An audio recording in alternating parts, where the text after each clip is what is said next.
This is the story of a big family reunion on vacation. But it's not an ordinary family, and neither is it an ordinary vacation destination. They've come to the Outer Banks. Do you know where that is?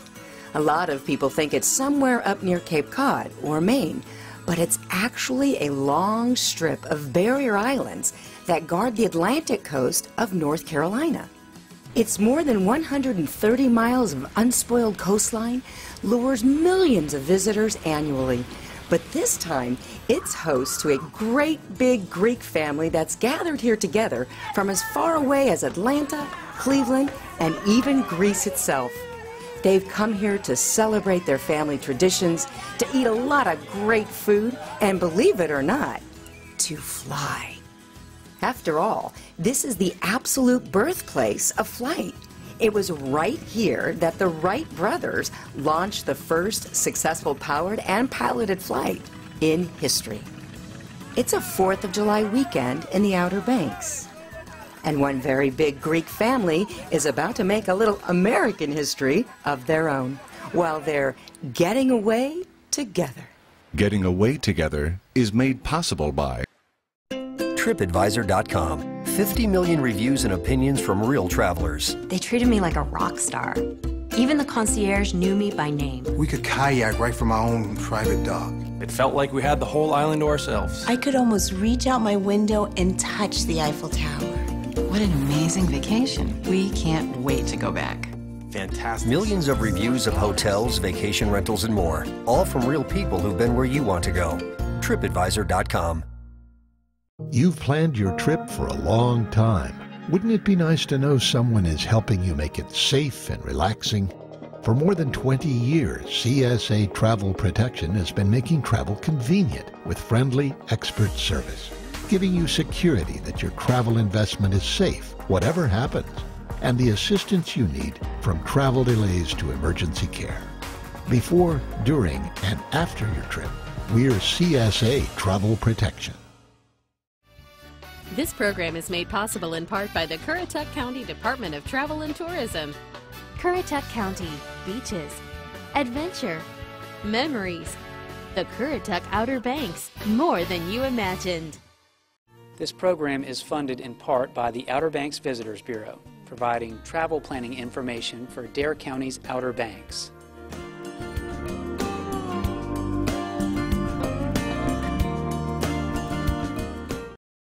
In 1973, Eleni and Peter Sulamiotis moved to America from their native Greece.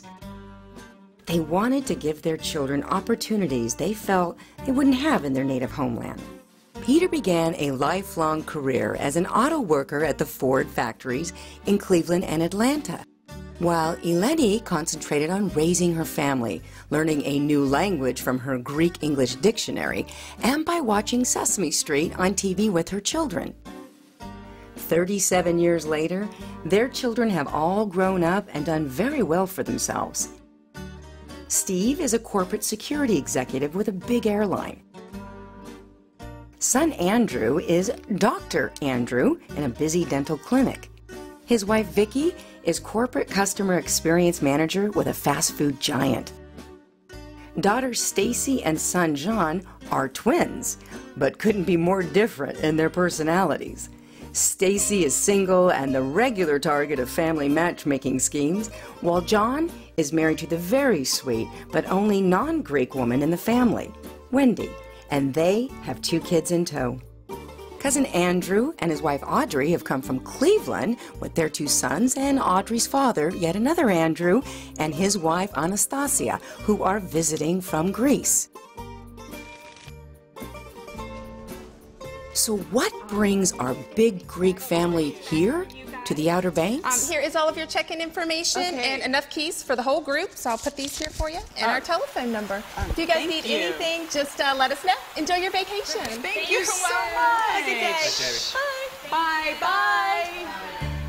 Well, what at the turn of the century in the 1890s used to be a barren sand dune is now dotted by fabulous Cape Cod-style luxurious vacation homes.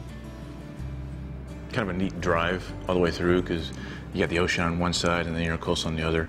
And so you see all these beautiful, gorgeous houses, and like, whoa, which one of these? Oh, that one's nice. Oh, that one's nice. So, well, there's ours. So it was kind of cool because we got kind of excited about it all. So nobody really knows what the house is really like until we get there. Well, there was lots of us in the van, so it was chaotic. Everyone probably went towards what they were looking forward to most.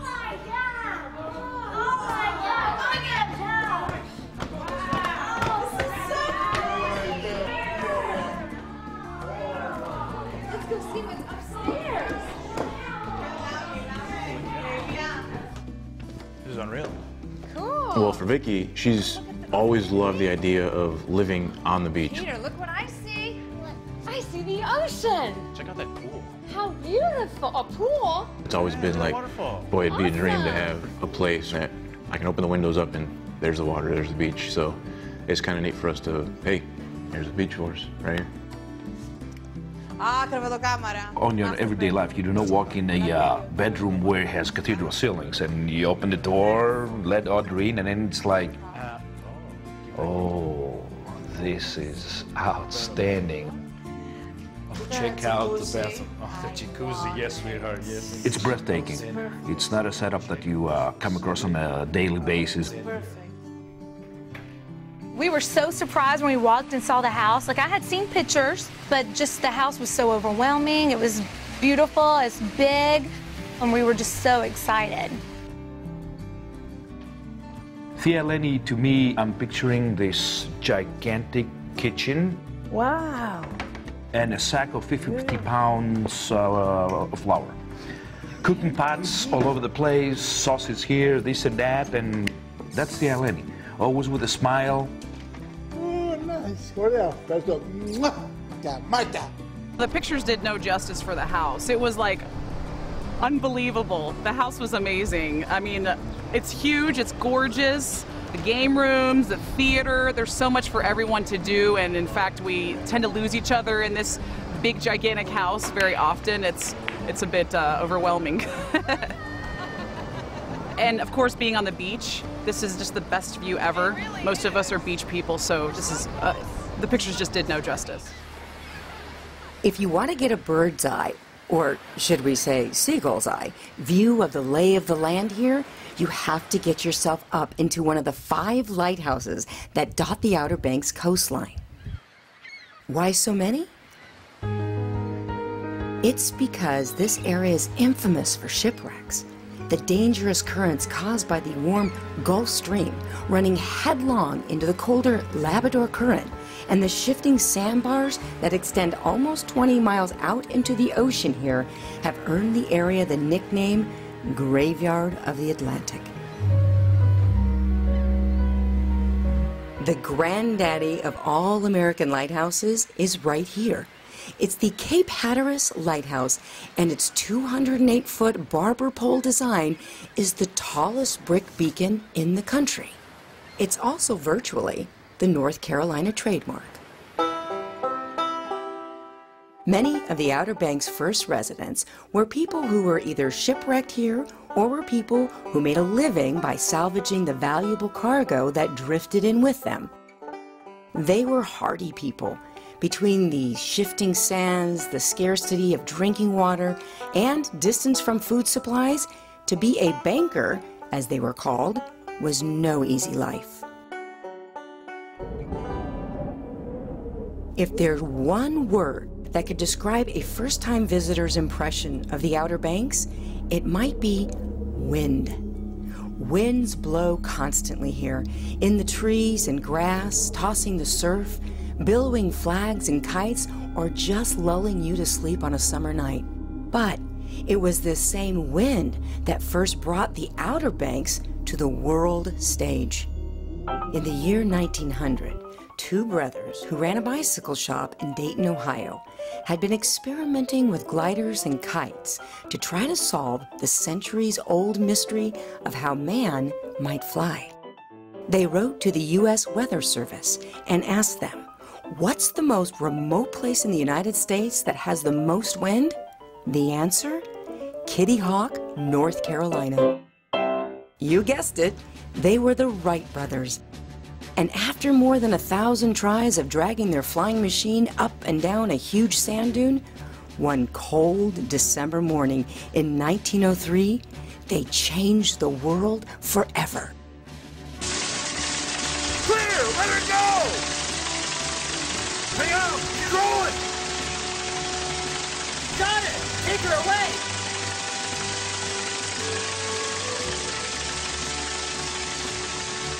Let her go, Wilbur! Take the picture, John!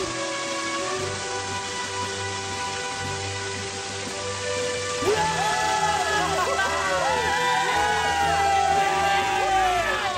ain't done it! They ain't done it! Dang it, they didn't fly!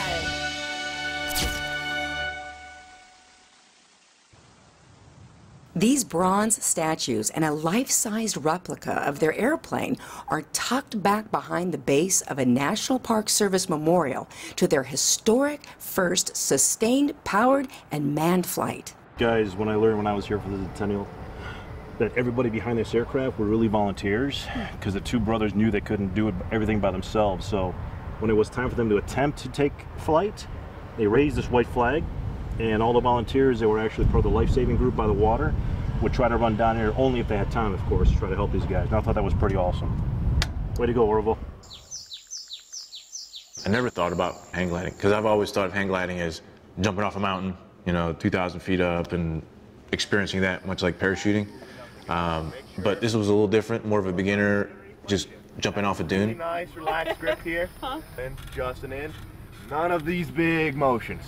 You guys have any final questions before we get started? I think we're good. You ready to go? Yes! Bruce and Jody in the morning, Beach 104. Now we go to the tippy top of the tallest living sand dune on the entire East Coast. That's Jockey's Ridge.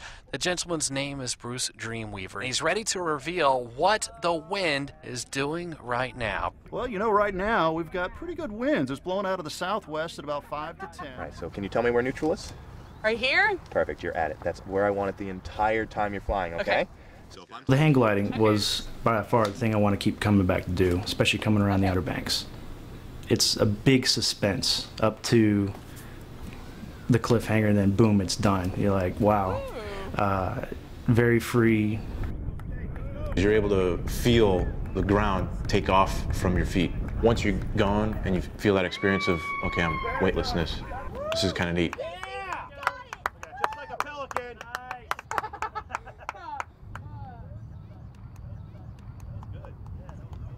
I mean, even though it was like 10 seconds, but it was getting cool.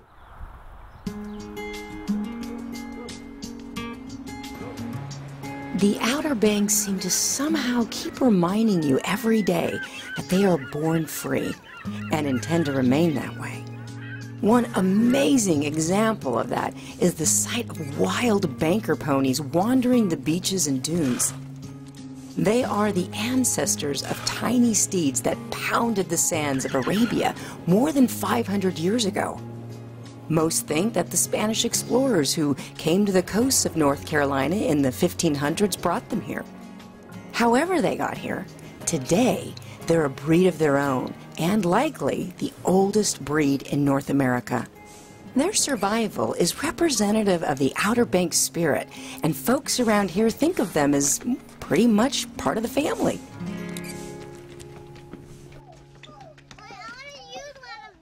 Okay, sweetie, we're going inside. Hi guys, welcome. This is the Outer Banks Center for Wildlife Education, and what we do is we teach you and show you what happens right here along the coast and also all over the state. Let's stop and look in the marsh for a minute and tell me what animals you see. What do you see? Tell me. A fox. He's a red fox too, isn't he? What else do you see? What do we got over here? A deer. That's right. That's a white-tailed deer, and that's a buck. See his antlers? All right, guys. We're here to do a program called Sound Sampler. Anybody know what sample means? I think the children really appreciated being in the outdoors and really learning about the nature. And Chet was amazing in capturing their imagination and their attention about all the neat stuff that on the surface doesn't look like there's much there, but they were able to find all these neat little things in the water, and that was really, really exciting, I think, for all the kids and for the adults that were looking on, just excited that their kids were being entertained by someone else. Yeah, you can touch it. So we got another mosquito fish. A little bigger one this time. Ooh. Check it out. Must have been eating a lot of mosquitoes. That's right, he ate a lot of mosquito larvae. All right, let's see what else we got. The kids were so fascinated by looking at the fish and the frogs because we live in the city, in the suburbs, and that was the first time I saw them all engaged and loving nature and just really involved. So this is actually a dragonfly before it turns into the adult that flies around. They were fascinated by the bugs, the fish.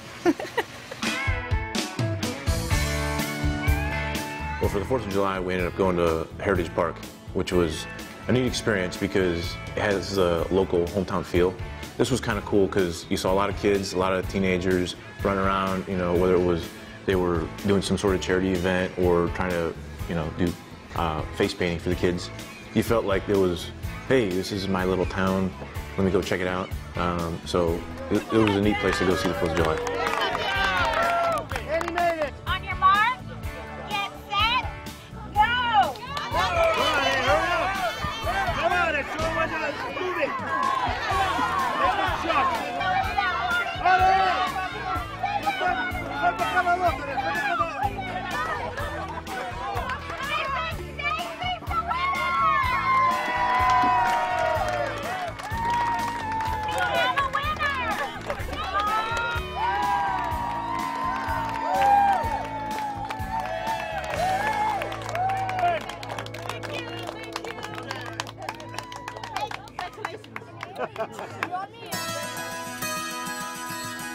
Okay, sugar, what can I get for you?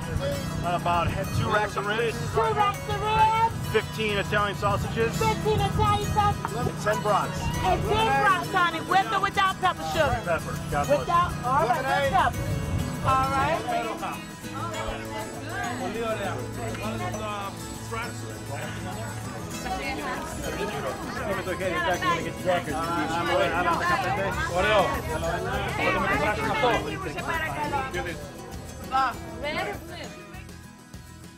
Unfortunately, it rained right at the end of the celebration, so they didn't have the fireworks. Everybody else headed out of town.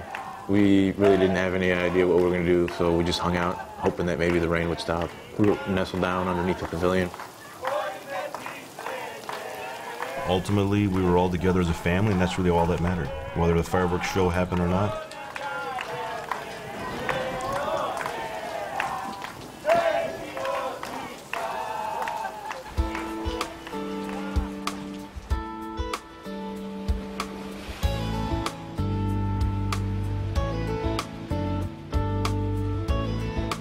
All right, y'all, welcome to the Currituck Beach Lighthouse. We're glad to have you.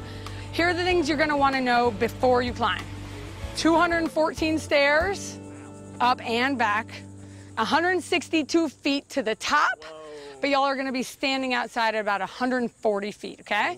The lighthouse has a sign out there that says 1873, Congress gives money, 1874 they start building, and finished 1875. By the way, y'all, one cool thing, I lived in Greece for 2 years. Και μιλάω τα ελληνικά. I speak Greek.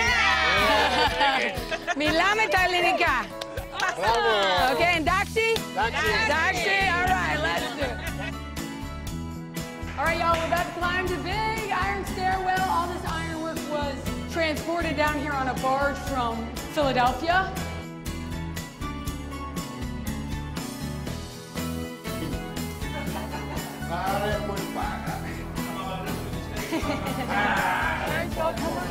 Atlantic Ocean right there. Oh, yeah, All right, yeah. Here, y'all, take a look. I like it too. All right, you're about 140 feet off the ground right now. Let's see, got everybody out? All right, yeah.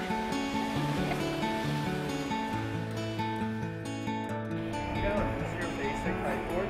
It's a mash. It's really good for like big waves and stuff. Want to welcome everybody to Real Water Sports here in Cape Hatteras.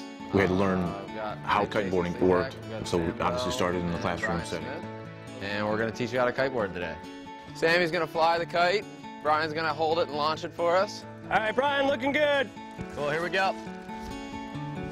But once we got out into the open and we saw the kites, we saw the boards and how it actually operated, a little bit different than what I thought it was going to be. So the kite's in the air. Sammy has a hold of the control bar. You can see he's just simply pulling on one side or the other to make it move. It's pretty simple, and when you guys got it on the water, you're gonna feel the exact same thing with our full-size kite.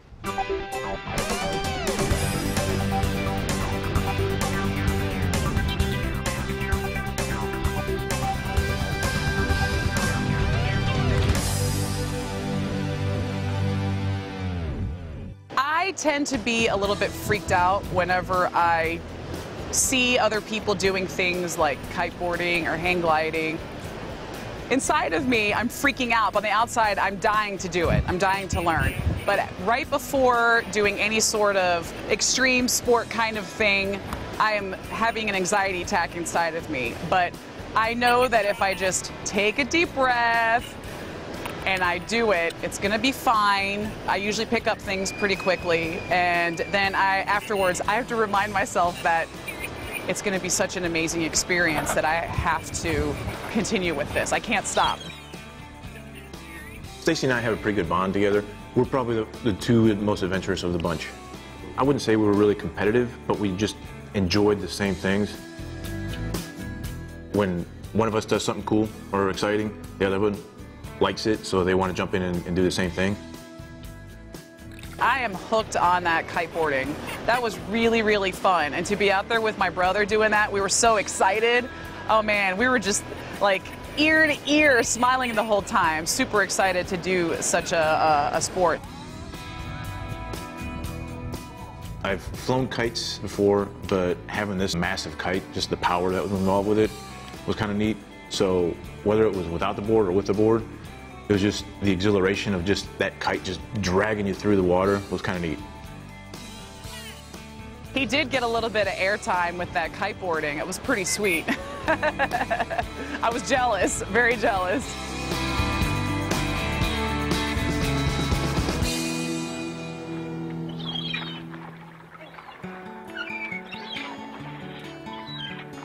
Every afternoon at about 4 o'clock, something really kind of fun to watch occurs at the northern tip of Cape Hatteras National Seashore in the Outer Banks.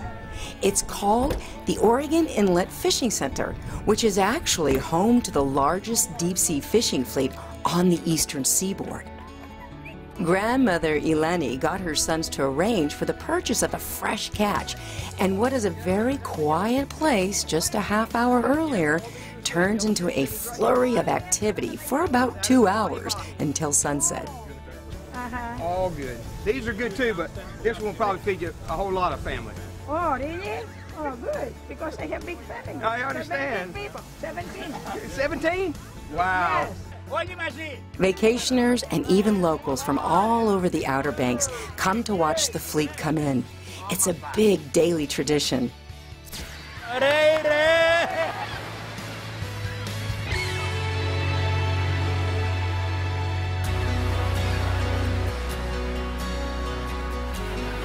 I think being away in a beautiful setting and allowing the whole family to come together and leave their worries back home and being able to engage in a wonderful atmosphere of an ocean breeze and incredible views, and also being able to enjoy the evening. As you know, Greeks come alive at night, and so the dancing and the dinners and just the singing that we do each and every night, I think that's probably the most memorable part. We're probably doing these extended family vacations for about 4 or 5 years. This was definitely a unique experience. One, because we're on the water, so we're able to get great views. We don't have to walk somewhere to get a view, so we were able to enjoy the home a lot more because it's all right here. And there were a lot of activities nearby.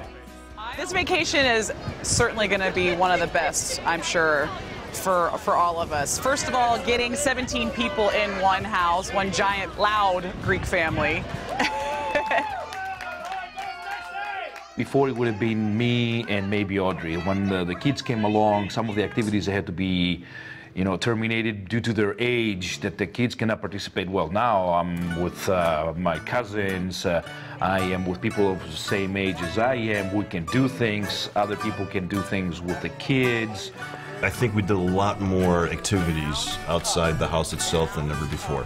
I think that actually made some better bonding experience. It was a big fat Greek vacation for sure. Lots of Greek food too. I look forward to the big dinners, the Greek dinners that she fixes. Her food is so wonderful. I love it when we're all together just relaxing and talking and having a good time. Okay.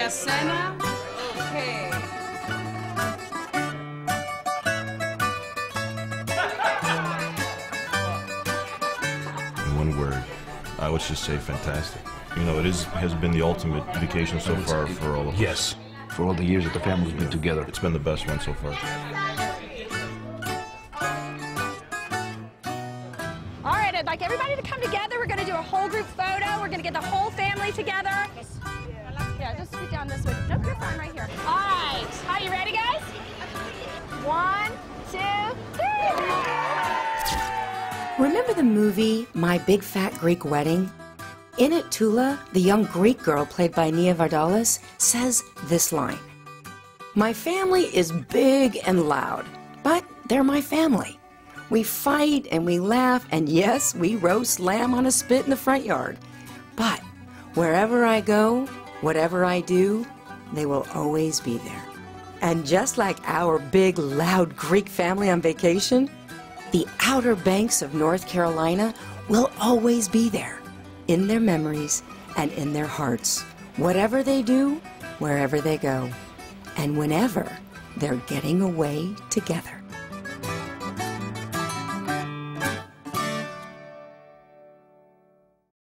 If you'd like to know more about the people, places, and activities featured in this or any other episode of Getting Away Together, log on to gettingawaytogether.com. That's gettingawaytogether.com. Getting Away Together was made possible by TripAdvisor.com. 50 million reviews and opinions from real travelers. They treated me like a rock star. Even the concierge knew me by name. We could kayak right from our own private dock. It felt like we had the whole island to ourselves. I could almost reach out my window and touch the Eiffel Tower. What an amazing vacation. We can't wait to go back. Fantastic. Millions of reviews of hotels, vacation rentals, and more. All from real people who've been where you want to go. TripAdvisor.com. You've planned your trip for a long time. Wouldn't it be nice to know someone is helping you make it safe and relaxing? For more than 20 years, CSA Travel Protection has been making travel convenient with friendly, expert service, giving you security that your travel investment is safe, whatever happens, and the assistance you need from travel delays to emergency care. Before, during, and after your trip, we're CSA Travel Protection. This program is funded in part by the Outer Banks Visitors Bureau, providing travel planning information for Dare County's Outer Banks.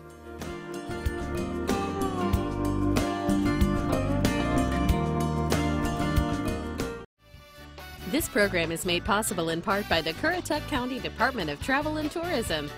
Currituck County, beaches, adventure, Memories. The Currituck Outer Banks, more than you imagined.